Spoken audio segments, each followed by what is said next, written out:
तर शिंदे गटातल्या आमदारांसोबतच सुप्रीम कोर्टामध्ये आज आणखी एका विषयासंदर्भात महत्त्वाची सुनावणी आहे, ती म्हणजे स्थानिक स्वराज्य संस्थांमधील ओबीसी आरक्षणाच्या भवितव्यासंदर्भातला फैसला आज होणार आहे।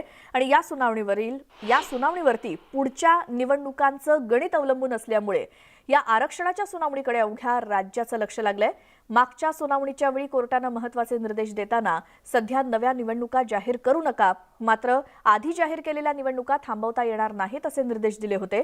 राज्य सरकारकडून यापूर्वीच स्थानिक स्वराज्य संस्थांमधील ओबीसी लोकप्रतिनिधींची संख्या आणि ओबीसींचे राजकीय मागासलेपण याबाबत असलेला बांठी आयोगाचा अहवाल सादर करण्यात आला आणि कोर्टाच्या निकालावरतीच आता ओबीसी आरक्षणाचं भवितव्य ठरणार आहे।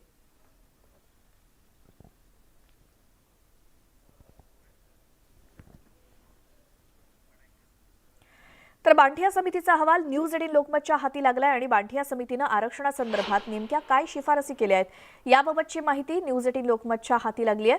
बांठिया समितीनुसार राज्यामध्ये सरासरी 37% ओबीसी आहेत। महत्त्वाचं म्हणजे बांठिया समितीने मतदार यादीच्या आधारे हा अहवाल तयार केलाय। यात राज्यामध्ये ओबीसींना 27% राजकीय आरक्षणाची शिफारस असून प्रत्येक जिल्ह्यामध्ये आरक्षणाची टक्केवारी वेगळी असणार आहे। आदिवासी बहुल जिल्ह्यात मात्र ओबीसींना आरक्षण असणार नाही। गडचिरोलीतला एक तालुका वगळता आणि नंदुरबार पालघर या जिल्ह्यामध्ये ओबीसींना राजकीय आरक्षण नाही। कोणत्या जिल्ह्यात ओबीसींना किती टक्के आरक्षण याची आकडेवारी न्यूज 18 लोकमतच्या हाती आली आहे।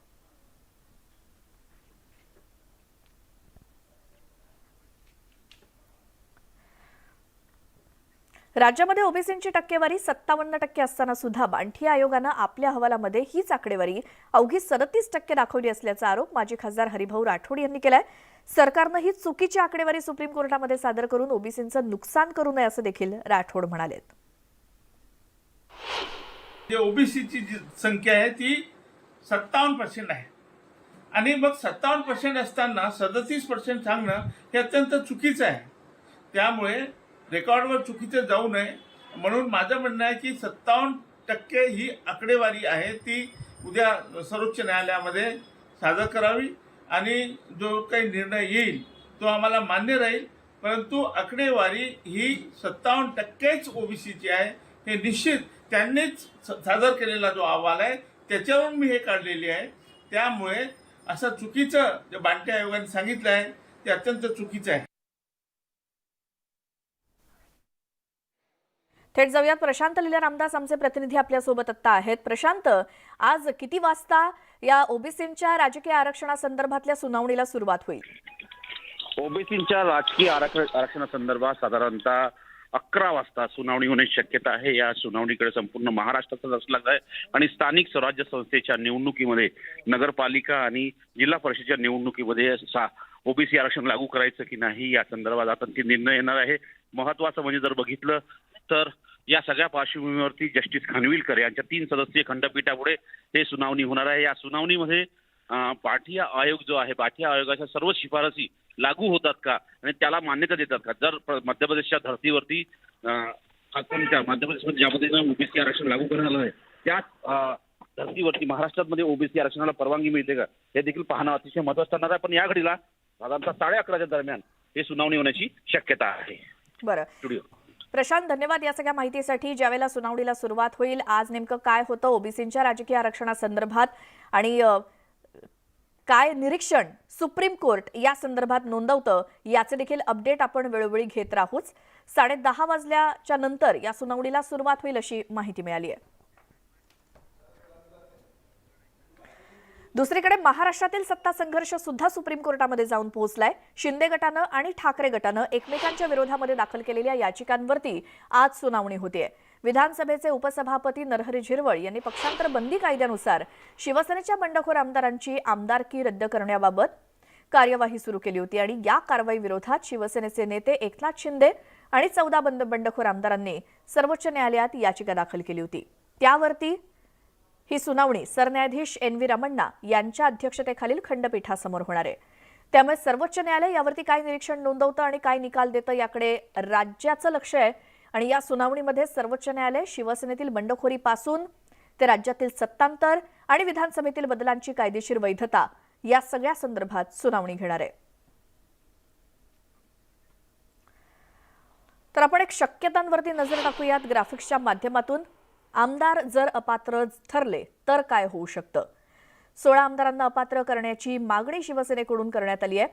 जर या आमदारांच्या बाजूने निकाल लागला तर त्यांची आमदारकी वाचेल, शिंदे सरकार सुद्धा मजबूत होईल, सरकारला कोणत्याही प्रकारचा धोका राहणार नाही।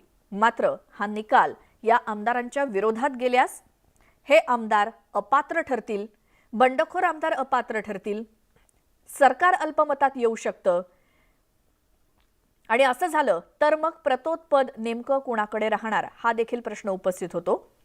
तर शिंदे गटाला मान्यता मिळाली तर मग सेनेची कोंडी होणार, मग शिंदे गटाचा व्हीप हाच सेना आमदारांना लागू होईल, सेनेचे 14 आमदार अपात्र ठरू शकतात, मग प्रतोत्पद सेनेकडे राहिलं तर मग शिंदे गटात अडचणीत येईल शिंदे गट आणि शिंदे गटातील 40 आमदार त्यामुळे अपात्र ठरू शकतात। या सगळ्या शक्यता आहेत। निकाल कोणाच्या बाजूने लागतोय त्यावरती सगळं अवलंबून आहे।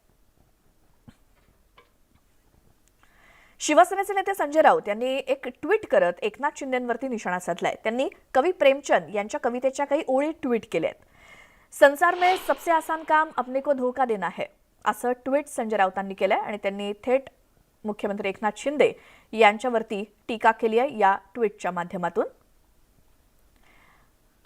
आणि हा फोटो देखील ट्विट केलाय। संजय राऊत हे नेहमीच ट्विटरच्या माध्यमातून सुद्धा टीकेचे बाण सोडत असतात आणि आज सकाळी त्यांचं आलेलं ट्विट यामध्ये संजय राऊतांनी कवी प्रेमचंद यांची एक कविता ट्विट केली आहे आणि त्या कवितेच्या ओळी अशा आहेत की संसार में सबसे आसान काम अपने को धोखा देना है असं ट्विट संजय राऊतांचं।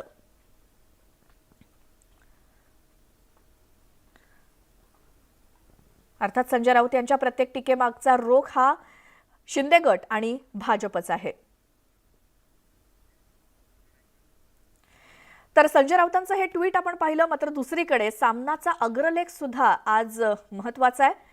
त्यामध्ये शिंदे गट आणि भाजपवरती सडकून टीका करण्यात आली आहे। त्यामध्ये म्हटलंय महाराष्ट्राची सूत्र आज संपूर्णपणे दिल्लीच्याच हाती आहेत, शिवरायांच्या महाराष्ट्राची इतकी दारुण अवस्था कधीच झालेली नव्हती, शिवसेना फोडणं आणि त्या फुटीचे नजराणे दिल्लीश्वरांच्या चरणी अर्पण करणं यातच मुख्यमंत्री शिंदे मशगूल आहेत अशी घणाघाती टीका शिंदे आणि भाजप सरकारवरती सामना या वृत्तपत्रातून आज करण्यात आली आहे। राज्य बुडतंय ते बुडलं तरी परवा नाही अशी सध्याच्या सत्ताधाऱ्यांची धारणा आहे, मात्र त्या प्रलयात महाराष्ट्राचा स्वाभिमान आणि मराठी अस्मिताही गटांगळ्या खाताना दिसते। हे गंभीर आहे असं म्हणत सामनाच्या अग्रलेखातून शिंदे आणि भाजप सरकारवरती ताशेरे ओढण्यात आले। आपण पुन्हा एकदा सविस्तर पाहूयात सामनाच्या अग्रलेखात आज काय छापून आलंय। शिंदे भाजपवरती टीका करण्यात आली आहे आणि महाराष्ट्राची सूत्र आज संपूर्णपणे दिल्लीच्याच हाती आहेत, शिवरायांच्या महाराष्ट्राची इतकी दारुण अवस्था कधीच झालेली नव्हती, शिवसेना फोडणं आणि त्या फुटीचे नजराणे दिल्लीश्वरांच्या चरणी अर्पण करण्यात शिंदे मशगूल आहेत। महाराष्ट्रावरती सध्या आसमानी संकट आहेच, पण सुलतानी संकटानं राज्य जास्त बेजार झालंय। पूर्वीचे सुलतान मंदिरं पाडत होते, आजचे सुलतान शिवसेना फोडतायत। शिंदेंनी मोदी शहांच्या चरणी शिवसेना खासदारांचाही नजराणा चढवला। महाराष्ट्राची सूत्र आज संपूर्णपणे दिल्लीच्याच हाती आहेत, शिवरायांच्या महाराष्ट्राची इतकी दारुण अवस्था कधीच झालेली नव्हती अशी टीका शिंदे आणि भाजपवरती आज सामनाच्या अग्रलेखातून।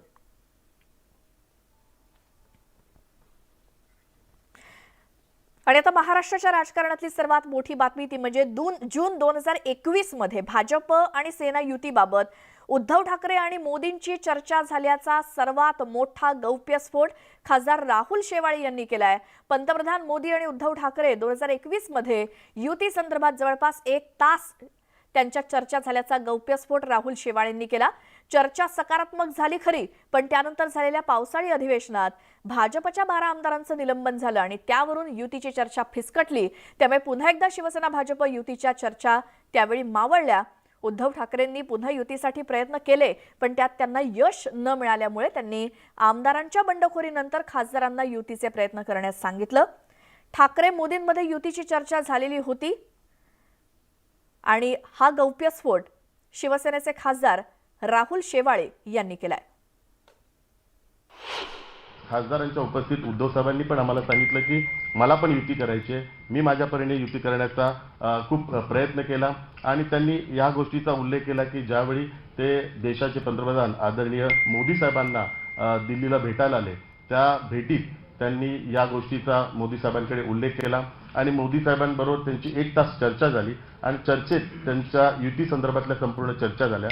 परंतु त्यानंतर ती बैठक साधारण जूनला झाली आणि जुलैलाच अधिवेशन होतं विधानसभेचं आणि त्या अधिवेशनात 12 भारतीय जनता पार्टीच्या आमदारांवर निलंबनाची कारवाई केली. त्यामुळे भाजपाच्या पण वरिष्ठ नेतृत्वांना वाटलं की एकीकडे आपल्याकडे युतीचं बोलणं होतं आणि दुसरीकडे 12 आमदारांवर कारवाई होते, तर ह्याबद्दल भारतीय जनता पार्टीचे पण पक्षश्रेष्ठींमध्ये संपूर्णतः नाराजगी झाली. आयुष्यभर आमची लढाई राष्ट्रवादी आणि काँग्रेस बरोबर झाली आणि आता महाविकास आघाडीच्या माध्यमातून आम्हाला कित्येक तांत्रिक अडचणी होत होत्या, विकास कामाच्या दृष्टिकोनातून अडचणी येत होत्या आणि त्या काळात आदरणीय मुख्यमंत्री एकनाथ शिंदे साहेबांनी आम्हा सर्वांना UD डिपार्टमेंटच्या माध्यमातून सहकार्य केलं. त्याच वेळी ह्या गोष्टी ज्यावेळी होत होत्या त्यावेळी आम्ही सर्व खासदार पक्षाकडे या सर्व भूमिका मांडत होतो, परंतु दुर्दैवाने पक्षाने जो वेळ द्यायला पाहिजे होता तो वेळ न दिल्या कारणामुळे हा संपूर्ण प्रसंग आज या ठिकाणी होत आहे. राज्यामध्ये आमदारांपाठोपाठ आता खासदारांनी सुद्धा मुख्यमंत्री एकनाथ शिंदेंचं नेतृत्व मान्य केल्यामुळे आता शिवसेनेला आणखी एक मोठा धक्का बसलाय.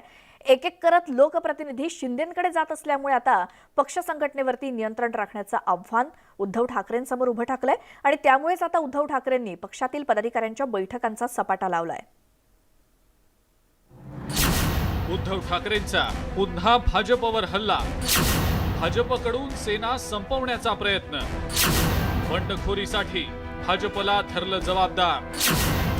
मंगळवारी शिवसेनेच्या खासदारांनी दिल्लीमध्ये मुख्यमंत्री एकनाथ शिंदेंची भेट घेतल्यामुळे उद्धव ठाकरेंची चिंता वाढलेली आहे.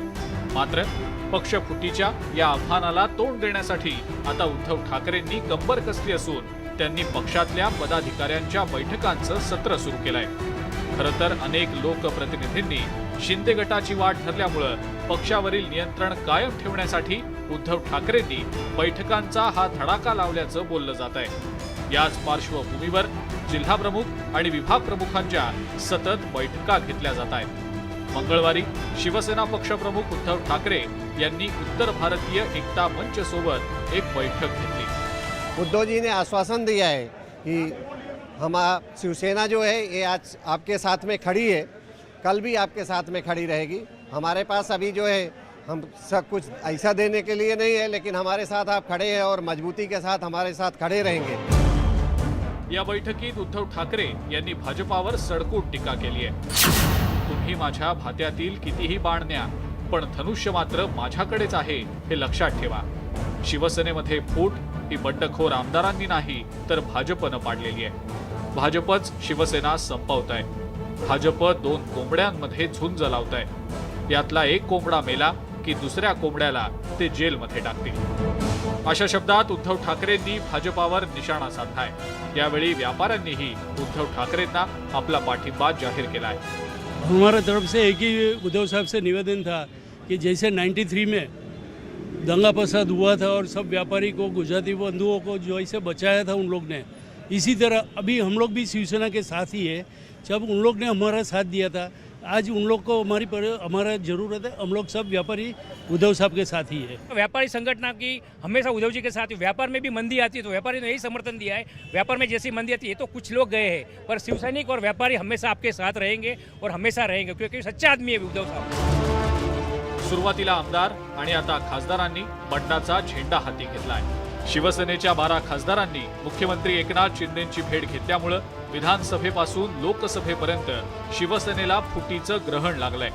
मात्र शिवसेनेतल्या लोकप्रतिनिधींचा शिंदे गटाकडे असलेला ओढा पाहता आता संघटनात्मक पातळीवरची पक्षाची सूत्र हाती ठेवण्यासाठी शिवसेना पक्षप्रमुखांची धडपड सुरू आहे. Bureau report, news 18 Lokmat. राज्यातील नव्या सरकारच्या मंत्रिमंडळाचा विस्तार होतोय. मंत्रिपद मिळवण्यासाठी अनेक आमदार आपापल्या परीने प्रयत्न करतायत आणि याच हालचालींचा फायदा घेत 4 जणांनी चक्क मंत्रिमंडळामध्ये मंत्रिपद मिळवून देण्याच्या नावाखाली 3 आमदारांची फसवणूक केल्याचा प्रयत्न केलाय. मुंबई गुन्हे शाखेच्या अँटी एक्स्टॉर्शन सेलनं सापळा रचून केलेल्या कारवाईनंतर हा धक्कादायक प्रकार समोर आलाय.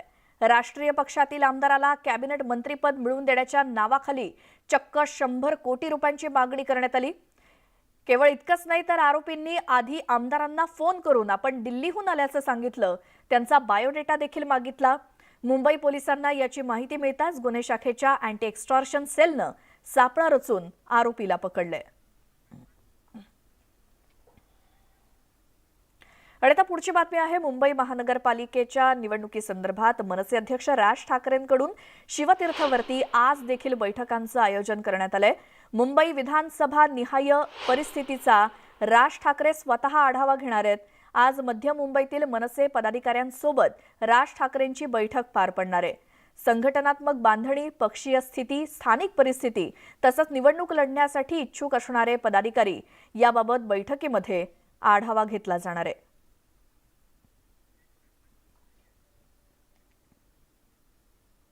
ब्रेकनंतर तुमचं स्वागत. मुद्दा महाराष्ट्राचा मध्ये. महाराष्ट्रात विदर्भामध्ये सध्या पूर परिस्थिती आहे. चंद्रपूर जिल्ह्यातील वरोरा तालुक्यामध्ये पुरानं अक्षरशः कहर केलाय. वर्धा नदीला पूर आल्यामुळे सोईट, बेलसनी, माजरी या गावांमधून शेकडो ग्रामस्थांना सुरक्षित ठिकाणी हलवण्यात आलंय.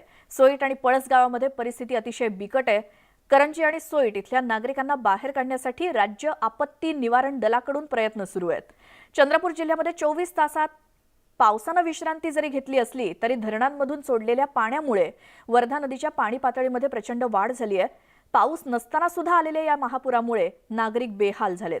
वर्धा नदीकाठच्या सर्वच गावांना प्रशासनानं अतिसतर्कतेचा इशारा दिलाय. तेलंगणात सुद्धा जाणाऱ्या राजुरा शहराजवळील वर्धा नदीवरील पूल पुन्हा एकदा पाण्याखाली गेल्यामुळे वाहतूक ठप्प झाली आहे. यवतमाळ जिल्ह्याच्या राळेगाव तालुक्यातून वाहणाऱ्या वर्धा नदीला पूर आला आणि या पुराचा फटका दापोरी, झाडगाव, चहान, चिकना, सावनेर, सावंगी या गावांना बसलाय. पुराचा वेढा पडल्यामुळे अडकून पडलेल्या 250 नागरिकांना सुरक्षित बाहेर काढण्यात आलं. यवतमाळ जिल्ह्याच्या राळेगाव तालुक्यातून वाहणाऱ्या रामगंगा नदीला पूर आलाय आणि या पुरामुळे झाडगाव परिसरातील शेकडो एकर जमीन खरडून गेली आहे. पाण्याचा वेग इतका होता की मोठमोठे दगड शेतामध्ये येऊन अडकलेत. वर्धा नदीला आलेल्या पुरामुळे वणी तालुक्याच्या कोणा आणि झोला या दोन्ही गावांमध्ये पाणी शिरलं. त्यामुळे नागरिक तिथे अडकून पडले. 200 पेक्षा जास्त नागरिकांना आपत्ती व्यवस्थापन चमूनं बोटीच्या साह्यानं बचाव कार्य राबवून गावातून सुरक्षितरित्या बाहेर काढलं. थेट जाऊयात भास्कर मेहरे आमचे प्रतिनिधी आपल्यासोबत आहेत. भास्कर, संपूर्ण विदर्भातच कोणकोणत्या जिल्ह्यांमध्ये सध्याची स्थिती काय आहे?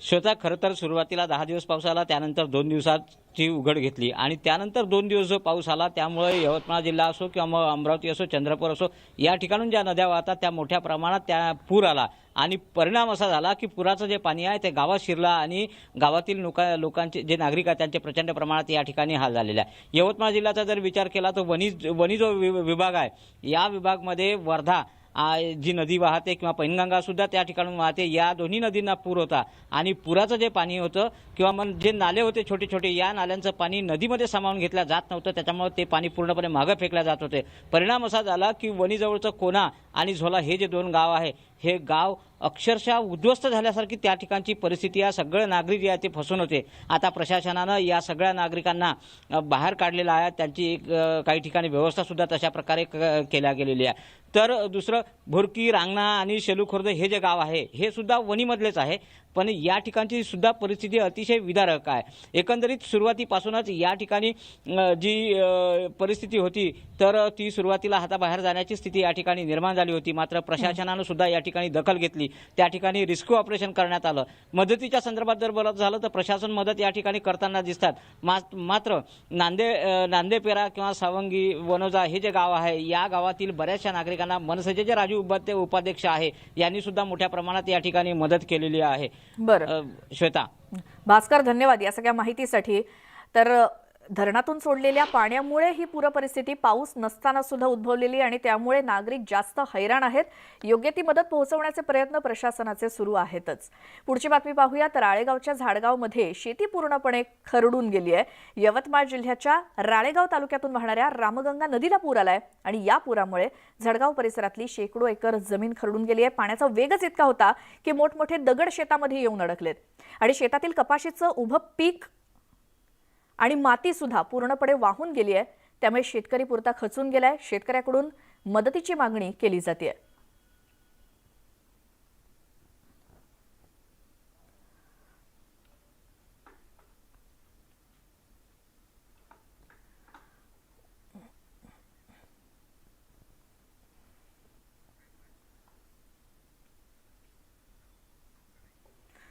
भंडारा जिल्ह्यात सुद्धा पावसानं थैमान घातले आणि यामध्ये जिल्ह्यातील नदी नाले ओसंडून वाहतायत. याचा सर्वात जास्त फटका शेतकऱ्यांना बसलाय.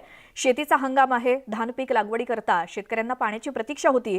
मात्र पाऊस इतका आला की अपेक्षेपेक्षा जास्त पाऊस झाला आणि शेतकऱ्यांनी जी बियाणं पेरलेली होती ती अति पाण्यामुळे खराब झाली आहेत.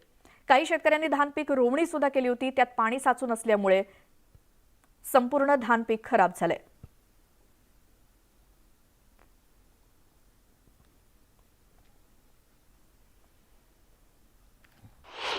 बारिश यावर्षी एवढी मोठी झाली की पाणी निघण्याचं काही साधन समजून नाही राहिलं आणि नदी किनारे आणि नाल्याचे किनारे असलेली पूर्ण शेती पाण्यामध्ये पूर्ण बुडालेली आहे. तरी शासनाने त्वरित पंचनामे करावे आणि शेतकऱ्यांना त्वरित मुआवजा देण्यात यावा. शेतकऱ्याला पुन्हा रोपं लावणी पण आता अशक्य झाले आहे, कारण की नवीन परे रोवले ते पण वाहत गेलेले आहेत.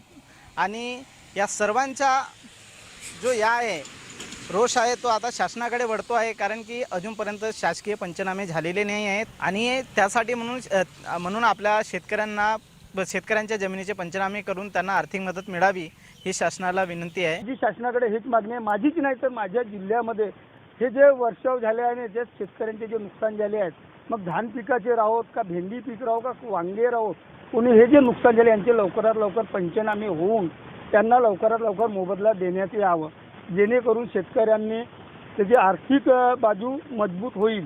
फुल नाही फुलाची पाकळी तरी यांनी देण्यात यावी. मुसळधार पावसामुळे वर्धा जिल्ह्यामध्ये हाहाकार उडवून दिलाय. शेकडो घरांची पडझड झाली आहे. हजारो हेक्टरवरची पिकं पाण्याखाली गेली आहेत. शिवाय मोठ्या प्रमाणात शेतीही खरडली आहे. शेतीत साचलेल्या पावसाच्या पाण्यामुळे पिकांची वाढ खुंटली आहे. पिकंही सडली आहेत. शिवाय शेतात चिखल असल्यामुळे वखरणी डवरणी करणं अशक्य झालंय. अतिवृष्टीमुळे 9 जणांना आपला जीव इथे गमवावा लागलाय. प्रशासनाकडून पंचनामे करण्याचे आदेश दिले असले तरी अद्यापही अधिकारी कर्मचारी शेवटच्या टोकावरील बांधावर आणि पडलेल्या घरापर्यंत पोहोचलेच नसल्याचं वास्तव आहे. ते 6 एकर पाण्याखाली वाहून गेली. पिकाचं पुरं नुकसान झालं. शेत खरडून नेलं. आता दुबार पेरणीचं पुन्हा संकट तयार आहे आणि शेती कशी करायची हे एक बिकट प्रश्न शेतकऱ्यासमोर उभा आहे. शासनानं यासाठी काहीतरी म्हणजे आर्थिक मदत करायला पाहिजे. तेव्हा शेतकरी काहीतरी तरल, नाही तर शेती पुन्हा तो करण्याच्या मनस्थितीत नाही आहे. तणांचं नियंत्रण कसं करावं याबद्दल शेतकऱ्यामध्ये संभ्रम निर्माण झाला आहे. शेतीत चिखल असल्यामुळे शेतीत मशागत करू शकत नाही. त्यामुळे निंदाईचा खर्च, पिकाची होणारी जे वाढ खुंटली आहे त्यासाठी आता डबल नियोजन करा, खताचा खर्च. त्यामुळे शेतकऱ्यावर सततच्या पावसामुळे आर्थिक संकट पहिलेच आले आहे आणि आता दुसरी उपाययोजना कशी करावी हे शेतकऱ्यापुढे मोठं संकट निर्माण झालं आहे. पहिले सोयाबीन पेरलं होतं ते गेलं, पुन्हा दुसरं पेरलं, दुबार पेरणी झालं तेही गेलं. आता तिबार पेरणीचं संकट आलं आहे, तरी शासनाने आर्थिक मदत करावी. शेतजमिनी शेतकऱ्यांच्या खरडून गेलेल्या आहेत. तलाठी, मंडळाधिकारी, त्याचबरोबर आपल्या ग्रामस्तरावरचे ग्रामसेवक, खुश आहे, ही क्षेत्रीय स्तरावरची जी यंत्रणा आहे ते पंचनाम्याचे त्यांना आदेश निर्गमित करण्यात आलेले आहेत आणि अंतिम अहवाल मान्य जिल्हाधिकारी महोदयांना पाठवण्यात येईल. नागपूर विभागात सुद्धा सुमारे 1.35 लाख हेक्टरवरच्या शेतीचं नुकसान झालंय. शेतकऱ्यांना तातडीनं मदत देता यावी यासाठी संवेदनशीलपणे आणि वस्तुनिष्ठ पंचनामे करण्याचे आदेश प्रशासनाला दिल्याची माहिती उपमुख्यमंत्री देवेंद्र फडणवीसांनी दिली. वर्धा आणि चंद्रपूर जिल्ह्यांचा पूरग्रस्त आणि अतिवृष्टीग्रस्त भागांचा दौरा करून नागपुरात पोहोचल्यानंतर उपमुख्यमंत्री देवेंद्र फडणवीसांनी नागपूर विभागीय आयुक्त कार्यालयात आढावा बैठक घेतली. काही ठिकाणी दुबार पेरणी सुद्धा वाया गेली आहे. शेतजमिनी खरडल्या गेल्यामुळे तिथे पुन्हा पेरणी सुद्धा होऊ शकत नाही. त्यामुळे तिथे मदत देताना वेगळा विचार करावा लागणार आहे असं फडणवीस म्हणाले.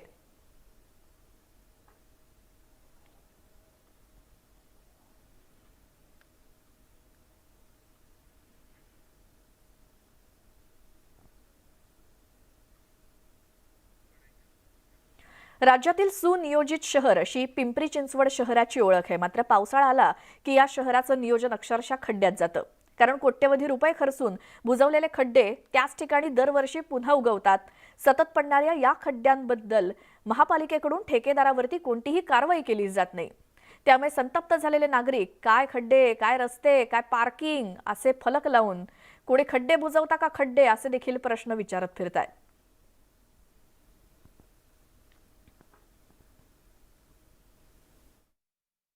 हा रस्ता आजही खड्ड्यात आहे आणि कालही खड्ड्यात होता, परंतु याच्यामध्ये रस्त्यावर उतरून जर आम्हाला कोणाला तक्रारी करायच्या, आंदोलन करायचं, मागणी करायची, तर तो रस्तासुद्धा आज शिल्लक ठेवलेला नाही. त्यामुळे नागरिकांचे अतिशय वाईट हाल केले गेलेत असं माझं मत आहे. तब्बल ते 6 महिने झाले हे रस्ता असं फोडून ठेवलेला आहे. आम्ही आता कुणाला सांगायचं? मतदानाच्या वेळेला सगळे नगरसेवक येतात, मतदान आम्हाला मत द्या, आम्ही तुमची व्यवस्था करतो म्हणून म्हणतात. आणि आता या वेळेला कोण आलंय? कोणीच आलेलं नाही आहे. 6 महिने झालं तब्बल. खड्ड्यांमुळं वाहन चालकांना मानसिक त्रास सहन करावा लागतो. त्याचप्रमाणे वाहनांचं नुकसान होतं. अनेक ठिकाणी अपघात होत असताना आपण पाहताय. त्याचप्रमाणे टू व्हीलरवाले असतील, 4 व्हीलरवाले असतील, अनेकांना मानेचा त्रास व्हायला लागला, मणक्याचा त्रास व्हायला लागला. अशा अनेक प्रकारे या शहरामध्ये त्रास होत आहे या खड्ड्यांमुळे. पिंपरी चिंचवड महानगरपालिकेचा हा भोंगळ कारभार आहे.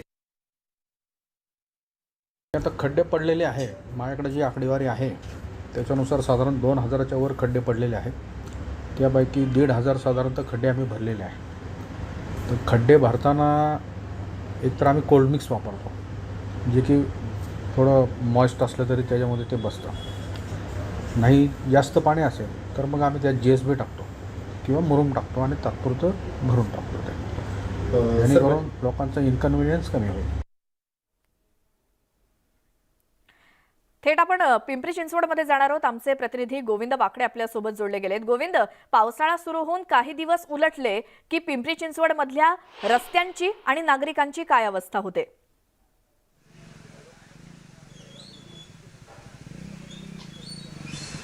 श्वेता, खरं तर पावसाळ्यामध्ये ठिकठिकाणी फुलं उगवतात, मात्र या शहरामध्ये खड्डे उगवतात. आता जर बघितलं तर हा MIDCचा सगळा परिसर आहे. इथे ड्रेनेज फुटलंय आणि करोडो रुपयाचा महसूल इथले उद्योजक, MIDC परिसरातले जे आहेत ते उद्योजक देत असतात आणि त्या रस्त्यांची ही अवस्था आहे. सुनियोजित शहराचा हे सगळं जे आहे ते भोंगळ कारभार आणि पितळ उघडं पडलेलं. माझ्यासोबत नागरिक, उद्योजक आणि अर्थातच या परिसरातले कामगार देखील आहेत. आपण त्यांच्याकडनं जाणून घेऊया.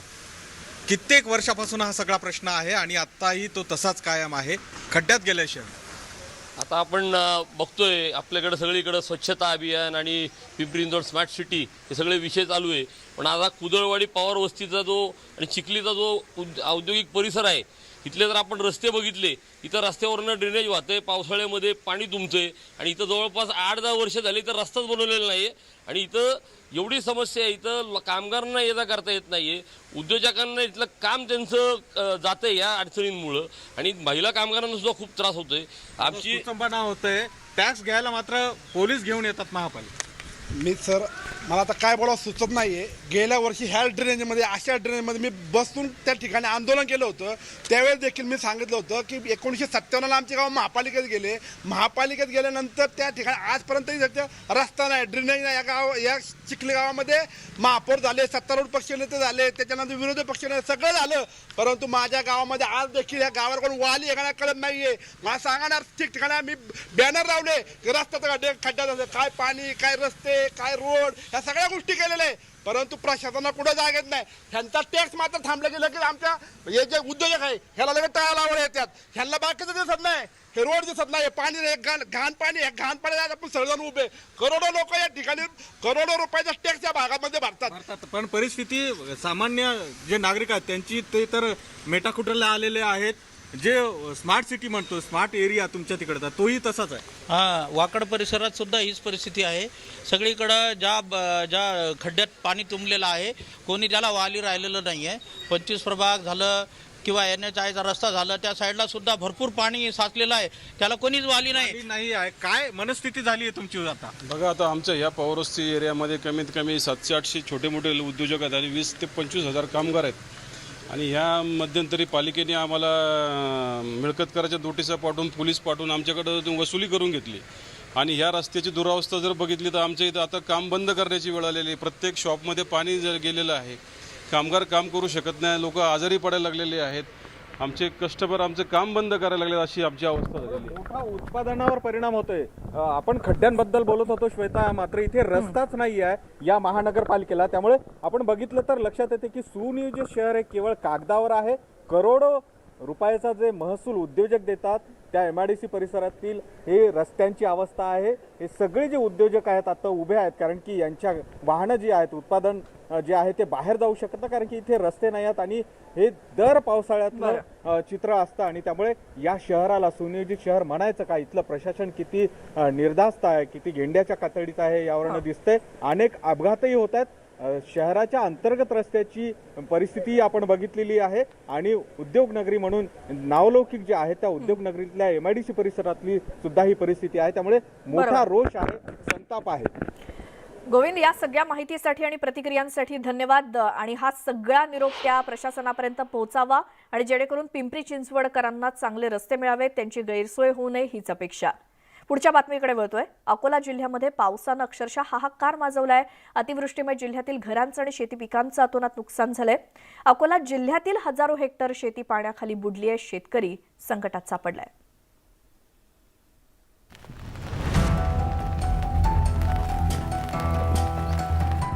अकोला जिल्ह्यात रविवारी झालेल्या मुसळधार पावसामुळे नदी नाले दुथडी भरून वाहू लागलेत. त्यात सोमवारीही पावसाचा जोर कमी न झाल्यानं अनेक गावांमध्ये नागरिकांच्या घरात पाणी शिरलं. अतिवृष्टीमुळे अनेक नद्यांना पूर आल्यानं ग्रामीण भागाचा संपर्क तुटला होता. या पावसात शेकडो हेक्टरवरील पिकं पाण्याखाली गेली आहेत. शेतात तळं झाल्यानं दुबार पेरणी करणंही शक्य नसल्यानं शेतकरी चिंतेत सापडलाय. त्यात गेल्या वर्षी झालेल्या नुकसानीचा मोबदला अद्याप मिळालेला नाही. त्यामुळं आता तरी शासनानं मदत करावी अशी मागणी शेतकरी करतायत. आजपर्यंत कमी कमी 25,000 रुपये एकरी खर्च येऊन गेला. आता पुढचा कसं काय करावं हाच माणसाला कळत नाही. शासनाकडून म्हटलं म्हणजे मागच्या वर्षी काही मिळालं नाही, आता या वर्षी काय देणार आहे हे बघा. आता 20 दिवस झाले संततधार पाऊस चालू आहे व मुसळधारही आहे, त्यामुळे खूप नुकसान झालेलं आहे. तर आता सोयाबीन किंवा कुठलंही पीक येण्याची असं काही शाश्वती वाटत नाही. शेतांमध्ये मोठ्या प्रमाणात पाणी साचल्यानं शेतकऱ्यांचा खरीप हंगाम वाया गेलाय. रब्बी हंगामापर्यंत शेतं वाळली तर पुढील पेरणी करता येणार आहे. मात्र शेतात ओल राहिली तर रब्बी सुद्धा हातून जाण्याची भीती शेतकरी व्यक्त करतायत. त्यामुळं पीक विम्याची रक्कम तत्काळ देण्याची मागणी केली जाते. ते विमा काढल लोक, तर विमाचं शासनानं त्या विमाला तात्काळीनं त्याच्यावर कारवाई करून पटवाऱ्याला सांगून तशीच त्यांच्या पाण्यावर जे वावरात पाणी भरेलं आहे त्याच्यावर विम्याची शक्त देऊन त्यांनी करावं. शेतामध्ये सारं पाणीच पाणी होते, काही लाभ भेटत नाही. काही शासनाच्या इकडून काहीच नाही. हो म्हणतात नाही, काहीच नाही भेटलं. मागच्या वेळेस हे दिलं, सर्वे गिरवे केला, काही पैसा भेटला नाही. पाऊस जास्त झाल्यानं शेतीला तळ्याचं स्वरूप आलंय. त्यामुळे पुढील हंगाम हाती येतो की नाही ही शंका शेतकऱ्यांना सतावू लागली आहे. शासनानं जर शेतकऱ्यांना त्वरित मदत केली किंवा विम्याची रक्कम जरी दिली तरच शेतकरी थोड्याफार प्रमाणात आर्थिक संकटातून बाहेर पडू शकणार आहे. कुंदन जाधव, न्यूज 18 लोकमत, अकोला. चाळीसगाव तालुक्यातील सर्वाधिक पाणी साठवण क्षमता असलेल्या गिरणा धरणातील पाणीसाठा आठवड्याभरात 34% थेट 92% जाऊन पोहोचलाय. धरणाच्या पाणलोट क्षेत्रात पावसाचा जोर वाढल्यामुळे सध्या या धरणाच्या 7 पैकी 6 चक्राकार दरवाजांमधून गिरणा नदीपात्रामध्ये विसर्ग करण्यात येतोय. सध्या 9,504 क्युसेक वेगानं विसर्ग सुरू आहे. पुढे हा विसर्ग आणखी वाढवला जाऊ शकतो, त्यामुळे नदीकाठच्या गावांना सतर्कतेचे आदेश देण्यात आले.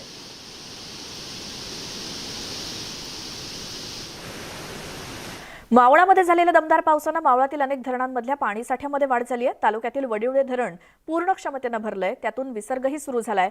धरणातून सोडण्यात येणारं पांढरशुभ्र पाणी आणि सभोवतालचा नयनरम्य परिसर पर्यटकांना भुरळ घालतोय.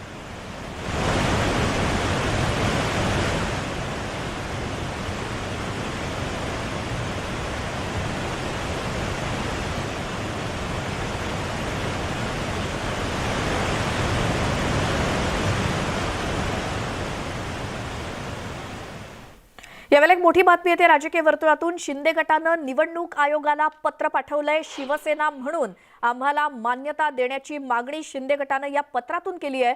काल रात्री निवडणूक आयोगाला पत्र लिहिण्यात आलंय शिंदे गटाकडून आणि आम्हाला शिवसेना म्हणून मान्यता मिळावी अशी मागणी करणारं पत्र शिंदे गटानं निवडणूक आयोगाला लिहिलेलं आहे. यावेळी राजकीय वर्तुळातून एक मोठी बातमी. काल रात्री निवडणूक आयोगाला शिंदे गटाकडून एक पत्र गेलेलं आहे. सध्या शिंदे गटातले काही खासदार सुद्धा नवी दिल्लीमध्ये आहेत तळ ठोकून. तिथे पंतप्रधान मोदींची भेट घेणं असेल किंवा लोकसभा अध्यक्षांची भेट घेणं, आणि आता निवडणूक आयोगाला देखील शिंदे गटाकडून पत्र गेलेलं आहे. आणि या पत्रामधून शिवसेना म्हणून आम्हाला मान्यता देण्याची मागणी शिंदे गटानं केलेली आहे निवडणूक आयोगाला. आमचे प्रतिनिधी प्रशांत लीला रामदास आपल्यासोबत आहेतच. प्रशांत, हे काही पत्र जे लिहिण्यात आलेलं आहे शिंदे गटाकडून निवडणूक आयोगाला, काय काय मुद्दे आहेत त्यात? महत्वाचं म्हणजे हे पत्र अतिशय महत्वाचं आहे की शिवसेनेचं जे पत्र आहे त्यामध्ये एकतर चिन्ह मिळावं, सोबतच शिवसेनेचा मूळ पक्ष म्हणून आम्हाला मान्यता देण्यात यावी, अशा प्रकारच्या प्रमुख मागण्या यामध्ये करण्यात आल्या. कारण की बहुतांश याचा पाठिंबा आमच्याकडे आहे आणि त्यामुळे एकीकडे आमदार असो खासदार असो या सगळ्या पार्श्वभूमीवरती अत्यंत महत्वाचं ठरतंय की आता शिंदे गटाच्या वतीने ही मागणी याचिका करण्यात आलेली आहे, ज्यामध्ये पिटिशन आहे, त्याचं पत्र आहे. या संदर्भात आता निश्चितपणे निवडणूक आयोग या संदर्भात याला पिटिशन म्हणून मान्यता देईल आणि त्याच्या आधारावरती जर बघितलं तर ते एक निर्णय घेतला जाईल की कुठेतरी आता कुणाला मान्यता द्यायची या संदर्भात जर बघितलं आपण तर हे अत्यंत महत्वाचं ठरतंय की या सगळ्या पार्श्वभूमीवरती की सुप्रीम कोर्टाच्या पूर्वी निवडणूक आयोगामध्ये हे सगळे प्रकरण सुरू आहे आणि यातून निवडणूक आयोगाच्या माध्यमातून खरंच मूळ शिवसेनेला दिलासा मिळतो की शिंदे गटाला दिलासा मिळतो हे पाहणं अतिशय महत्वाचं ठरणार आहे. प्रशांत, धन्यवाद या सगळ्या माहितीसाठी. पत्र तर देण्यात आलेलं आहे निवडणूक आयोगाला शिंदे गटाकडून. रोज वेगवेगळ्या हालचाली आपल्याला शिंदे गटाकडून पाहायला मिळतात. पंतप्रधानांची भेट, लोकसभा अध्यक्षांची भेट आणि आता निवडणूक आयोगाला पत्र. शिवसेना म्हणून आमच्या गटाला मान्यता मिळावी यासाठी निवडणूक आयोगाला शिंदे गटानं काल रात्रीच एक पत्र दिल्याची माहिती. गटात जात असल्याच्या प्रश्नाबाबत त्यांनी हे वक्तव्य केलंय. जालन्यात शिक्षकांनी ठिय्या आंदोलन केलंय. विविध मागण्यांकडे प्रशासनाचं लक्ष वेधून घेण्यासाठी मराठवाडा शिक्षक संघाकडून जिल्हा परिषदेत शिक्षण अधिकाऱ्यांच्या दालनासमोर हे आंदोलन करण्यात आले. यावेळी जुनी पेन्शन योजना सुरू करून विना अनुदानित शाळांना त्वरित अनुदान देण्यात यावं यासह इतर मागण्याही करण्यात आल्या.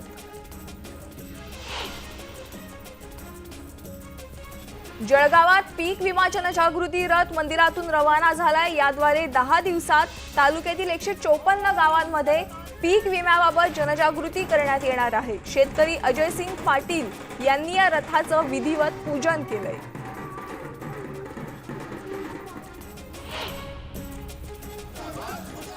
जळगावात महाराष्ट्र सेल्स आणि मेडिकल रिप्रेझेंटेटिव्ह संघटनेतर्फे सहाय्यक कामगार आयुक्त कार्यालयासमोर आंदोलन करण्यात आलंय. यावेळी केंद्र सरकार विरोधात निदर्शनं करण्यात आली. सरकारने नवीन कामगार कायदे रद्द करावेत अशी मागणी करत सहाय्यक कामगार आयुक्तांना यावेळी निवेदन देण्यात आलं.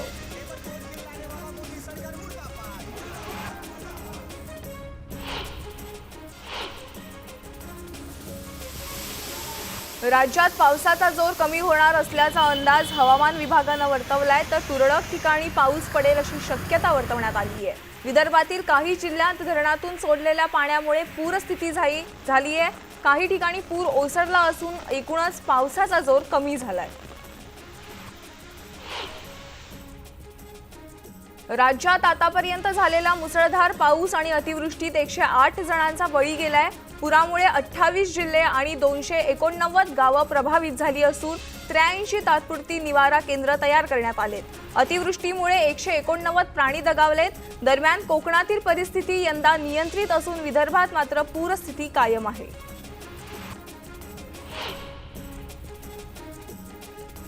यवतमाळमधील राळेगाव तालुक्यातून वाहणाऱ्या वर्धा नदीला पूर आलाय. या पुराचा फटका दापोरी, झाडगाव, चाहांद, चिकना, सावनेर, सावंगी या गावांना बसलाय. दापोरीत पुराच्या पाण्यात काही नागरिक अडकल्याची माहिती मिळताच आपत्ती व्यवस्थापनाच्या पथकानं बोटीच्या सहाय्यानं नागरिकांची सुटका करत त्यांना सुरक्षित स्थळी हलवलंय. 40 गावातील गिरणा धरण 92% भरलंय. धरणाचे 6 वक्र दरवाजे उघडण्यात आलेत.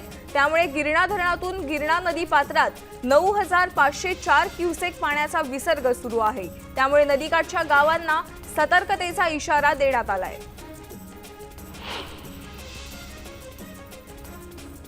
मावळमध्ये पावसामुळे हिंदमाता भुयारी मार्गाला तलावाचं स्वरूप प्राप्त झालंय, त्यामुळे इथली वाहतूक बंद आहे.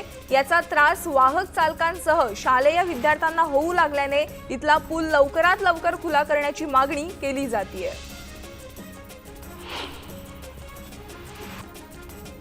भंडाऱ्यात पावसाचा फटका शेतकऱ्यांना बसलाय. जिल्ह्यात अपेक्षेपेक्षा जास्त पाऊस आल्यानं शेतकऱ्यांच्या पेरणीचं नुकसान झालंय. शेतात पाणी साचून राहिल्यानं बियाणे खराब झालेत, तर काही शेतकऱ्यांनी धान पीक रोवणी केली होती. अति पावसामुळे धान पिकांचं देखील नुकसान झालंय, त्यामुळे शेतीचे पंचनामे करून नुकसान भरपाई. तर तुमचं स्वागत मुद्दा महाराष्ट्रामध्ये. आणि आता पुढची बातमी पाहूया. डोंबिवलीतल्या MIDC मध्ये असलेल्या ICICI बँकेच्या सेफ चेस्टमधून तब्बल 34 कोटी रुपयांची चोरी करण्यात आली. आणि विशेष म्हणजे चोरी करणारा अल्ताफ ही व्यक्ती बँकेतच कस्टडियन म्हणून कामाला होता. या 34 कोटींमधील 12 कोटी 20 लाखच हा चोरटा नेऊ शकला. आणि यातील 12 कोटींपैकी 5 कोटी रुपये त्यानं आपल्या मित्राकडे ठेवले. 7 कोटी रुपये घेऊन हा चोरटा फरार असून पोलीस त्याचा शोध घेत आहेत. या प्रकरणी 3 जणांना पोलिसांनी अटक केली असून त्यांच्याकडून 5 कोटी रुपये जप्त केलेत. सुरक्षा रक्षकांची नजर चुकवून हे पैसे बाहेर काढण्यासाठी त्यानं बँकेच्या चेस्टरूमच्या भिंतीला एक होल तयार केलं. तिथून पैसे थेट चेस्टरूमच्या मागे असलेल्या कचऱ्याच्या ठिकाणी पडत होते. आणि अशा प्रकारे 34 कोटी रुपये या ठिकाणी होते. त्यातील 12 कोटी रुपये तो 3 साथीदारांसह घेऊन जाण्यात यशस्वी ठरला. यातील 5 कोटी रुपये पोलिसांनी जप्त केले असून मुख्य सूत्रधाराचा पोलीस शोध घेत आहेत.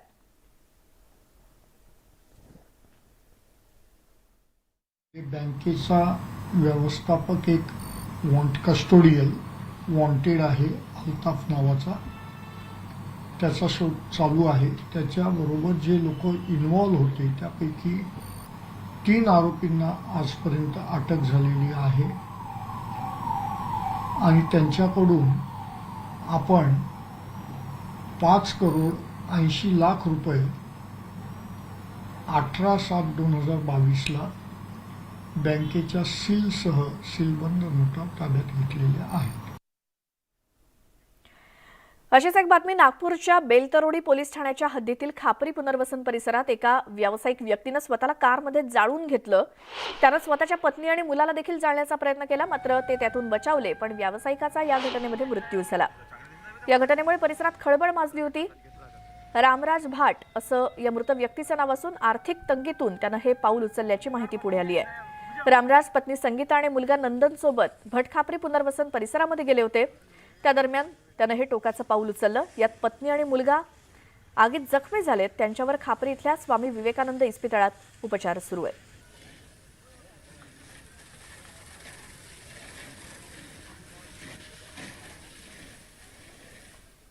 या बातम्यांसोबतच वेळ झाली मुद्दा महाराष्ट्राचा मध्ये आता इथेच थांबण्याची. तुम्ही पाहत राहा न्यूज 18 लोकमत.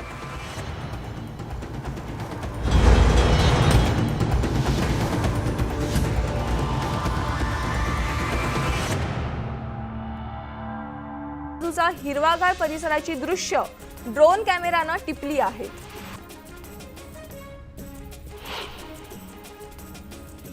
वाशिममध्ये अतिवृष्टीमुळे मंगरुळपीर तालुक्यातील भोपळपेंड नदीला पूर आलाय. अशात नांदगाव परिसरातील कोल्हापुरी बंधाऱ्यात कचरा अडकला असून यामुळे नदीतील पाण्याला अडथळा निर्माण होऊन ते नांदगाव बंधाऱ्यालगत असलेल्या झोपडपट्टी तसंच शेतात शिरलंय. त्यामुळे रहिवाशांसह पिकांना धोका निर्माण झालाय.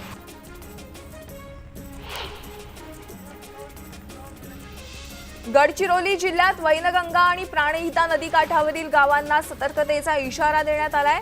वैनगंगा नदी आष्टीजवळ धोका पातळीवर वाहत आहे. गोसीखुर्द धरणाचे सोडण्यात आलेले पाणी आणि वर्धा नदीला आलेल्या पुरामुळे वैनगंगेला पूर आलाय. यामुळे प्राणहिता आणि गोदावरी नदीला पूर येण्याची शक्यता आहे. जळगाव जिल्ह्यात मुसळधार पावसामुळे नदी नाल्यांना पूर आलाय. पावसामुळे शेती आणि घरांचंही नुकसान झालंय. अशा जिल्हावासियांनी पूर परिस्थितीत घरीच बसून काळजी घ्यावी असं आवाहन जिल्हाधिकारी अभिजित राऊत यांनी केलंय.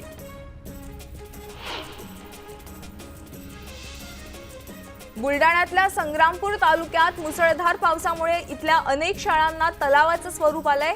निवाणा येथील शाळेच्या आवारात पाणीच पाणी साचल्याचं पाहायला मिळतंय. या पाण्यातून मार्ग काढताना विद्यार्थ्यांना मोठी कसरत करावी लागतेय.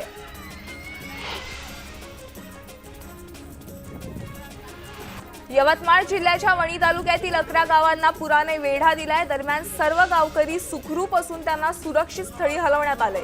सध्या पूरग्रस्त भागात जिल्ह्यातील आपत्ती व्यवस्थापनाच्या 3 टीम तैनात आहेत.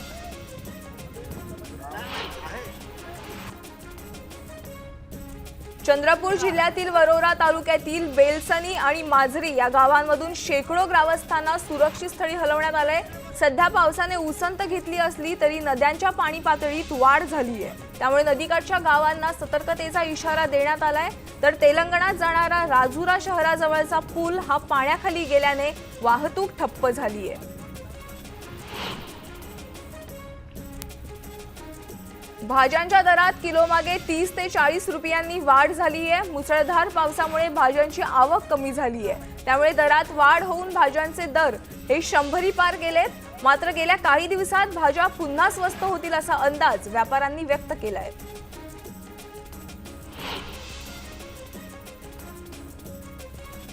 नाशकातलं पहिलं एसी थिएटर अनुराधा सिनेमागृह जमीनदोस्त करण्यात आलंय. अनुराधा सिनेमागृहास 47 वर्ष पूर्ण झाली असून त्याची अवस्था जीर्ण झाल्याने त्याला जमीनदोस्त करण्यात आलंय.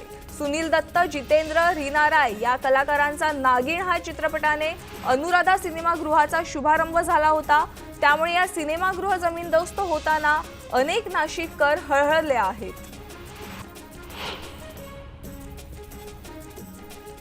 बुलडाण्यातील सेना खासदार प्रतापराव जाधव हे शिंदे गटात सामील झालेत. त्यामुळे खबरदारी म्हणून जाधव यांच्या मेहकर इथल्या बंगल्याबाहेर पोलीस तैनात करण्यात आले. जिल्ह्यातील 2 आमदार आणि आता खासदार हे शिंदे गटात गेल्याने शिवसेनेला मोठं खिंडार पडलंय.